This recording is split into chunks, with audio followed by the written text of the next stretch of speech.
Bonjour les petits curieux. Aujourd'hui, je vais vous expliquer les bases du jeu d'échecs. Sortez vos fous et vos cavaliers. Allez hop.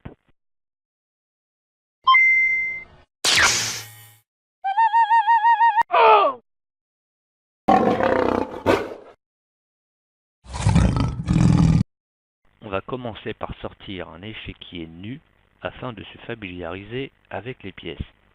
Le jeu d'échecs se joue au tour par tour. Le jeu commence toujours par les pièces blanches, c'est-à-dire que celui qui a choisi de jouer avec les blancs commencera la partie. Maintenant, on va voir les différentes pièces ainsi que leurs mouvements. Pour commencer, on va voir le pion. Le pion ne peut se déplacer que d'une seule case. Cependant, le pion peut se déplacer de 2 cases depuis le départ s'il n'a pas encore effectué de mouvement durant la partie. Le pion ne peut pas se déplacer sur les côtés, ni sur sa diagonale. Il avance comme s'il était dans un couloir. Son rôle est d'essayer de se rendre au plus haut du plateau afin de pouvoir être échangé contre une dame. Le pion peut manger d'autres pièces.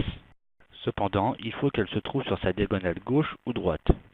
Il ne peut pas manger les pièces qui se trouvent sur les diagonales arrière.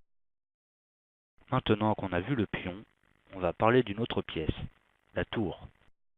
La tour peut se déplacer de façon horizontale et verticale sur la totalité du plateau.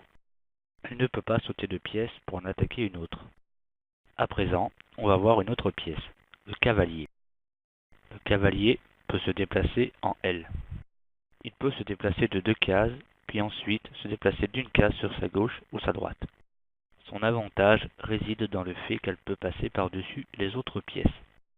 Positionné au centre du plateau, le cavalier dispose d'un éventail de déplacements très large. Cela fait de lui une pièce dangereuse. Passons désormais à une autre pièce, le fou. Le fou est une pièce moins importante que le cavalier, mais peut s'avérer très utile parfois. En effet, le fou se déplace en diagonale sur la totalité du plateau. On va à présent passer à une pièce maîtresse, qui est la dame. La dame est la pièce la plus redoutable du jeu. Essayez donc de la conserver le plus longtemps possible et essayez aussi de manger cette pièce à votre adversaire. En effet, la dame peut se déplacer dans toutes les directions sur la totalité du plateau. À présent, nous allons voir la pièce la plus précieuse du jeu, le roi. Le roi est la pièce la plus importante.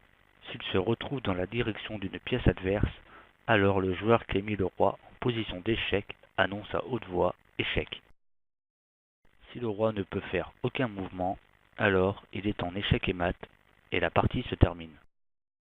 Celui qui met le roi adverse en échec et mat remporte alors la partie en annonçant échec et mat. En effet, le roi peut être mis facilement en difficulté car il se déplace que d'une case par une case autour de lui. Et bien voilà, j'ai fait le tour des bases de ce jeu que j'apprécie car il permet d'élaborer des stratégies mais aussi de nous pousser dans nos derniers retranchements afin de nous faire réfléchir. Il existe beaucoup de concours dans le monde, accessibles à tout le monde. Dans certains concours, ou juste dans une partie classique, on peut se servir d'un minuteur. Le minuteur est réglé sur 15 minutes par personne. Lorsqu'un joueur déplace une pièce, il doit alors appuyer sur un bouton situé en général au-dessus du boîtier. Cela aura pour effet d'arrêter les aiguilles et fera avancer celle de son adversaire. Lorsqu'un joueur n'a plus de temps, alors il perd automatiquement la partie, peu importe s'il était en condition de victoire. Cela ajoute un petit peu de pression et parfois peut déstabiliser les joueurs dans leur raisonnement. Maintenant, pour ceux qui ne sont pas intéressés par des pièces conventionnelles, il existe aussi des jeux d'échecs que vous pourrez exposer ou même utiliser pour des parties encore plus amusantes. On retrouvera alors des jeux d'échecs à l'effigie de plusieurs licences, comme Dragon Ball Z ou encore Le Seigneur des Anneaux et bien d'autres. Il existe des jeux d'échecs en VR, mais aussi avec des formes très particulières. Pour ceux qui souhaitent s'entraîner aux échecs, je vous conseille de télécharger sur vos téléphones ou sur vos consoles un jeu approprié. Ou alors il existe aussi sur internet des parties que vous pouvez faire en ligne contre d'autres joueurs. J'espère que cette vidéo vous a permis de mieux vous familiariser avec ce jeu un petit peu complexe car beaucoup de personnes ne comprennent pas encore les règles du jeu. Si jamais j'ai oublié des détails, n'hésitez pas à m'en parler dans l'espace commentaire.